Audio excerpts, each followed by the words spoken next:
website run by former Bush speechwriter David Frum has identified why hate speech is flourishing on talk radio. It's not President Obama. In our fourth story tonight, hate speech gooses ratings, but as Glenn Beck is learning, there is also a price to pay when you get goosed.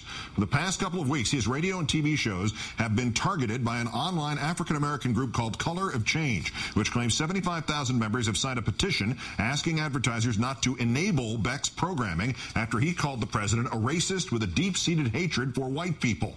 Procter & Gamble, Progressive Insurance, and S.C. Johnson said their ads were not supposed to have aired on Beck in the first place. Not so lawyers.com. Until now, quote, we have suspended further advertising during Mr. Beck's program. And now this, quote, as of August 4th, Geico no longer runs any paid advertising spots during Mr. Beck's program. And this, after reviewing his recent incendiary comments, Men's Warehouse has decided to remove our advertising. And now after joking about poisoning Speaker Pelosi comes this. Sargento, the cheese company, have made the decision to exclude that program from our future ad rotation. As conservative talker Michael Medved explained to David Frum's site, in this economic environment, you have something of a push to be outrageous, to be on the fringe, because what you're desperately competing for is P1 listeners, those who listen most often. The percentage of people on the fringe who are P1s is quite high. Leaving all puns aside, joining us now, Chris Hayes, the Washington editor of The Nation magazine. Chris, good evening. Good evening, Keith. Give me your read on Glenn Beck's position right now and its relative precariousness. Well, I mean, look, as you know, and as anyone who works in television or any main, corporate media knows, that it's a business at the end of the day, whether it's GE or it's Murdoch and Fox. You got to make money, and the way you make money is by selling viewers to advertisers. And, boycotts of advertisers, the pressure brought to bear that we're seeing, do have an effect, I think.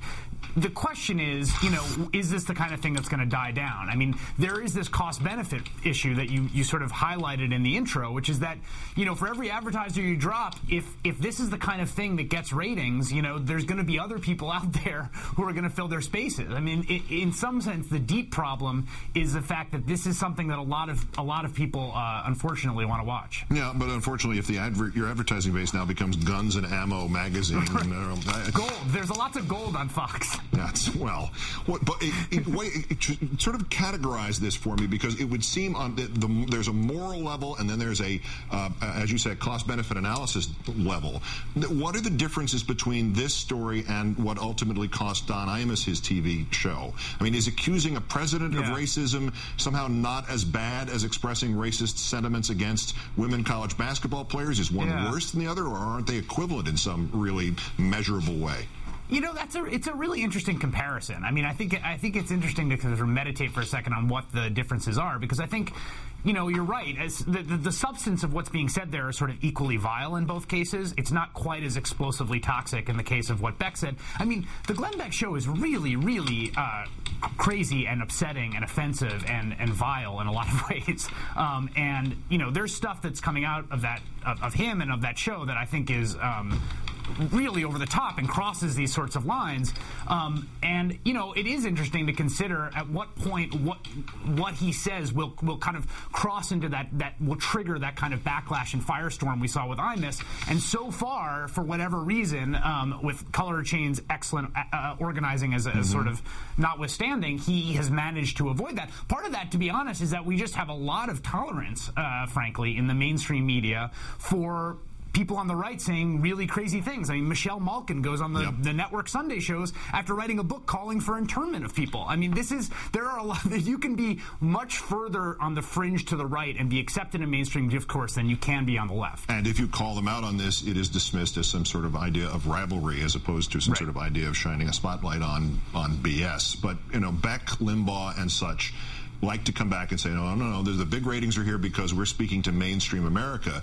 But Frum's website and Medved's remarks on it would suggest that something else is going on, that you can generate big ratings simply by getting a tiny portion of the country to listen all day. What are the implications of this just for political discourse, just for what the politicians think they're hearing?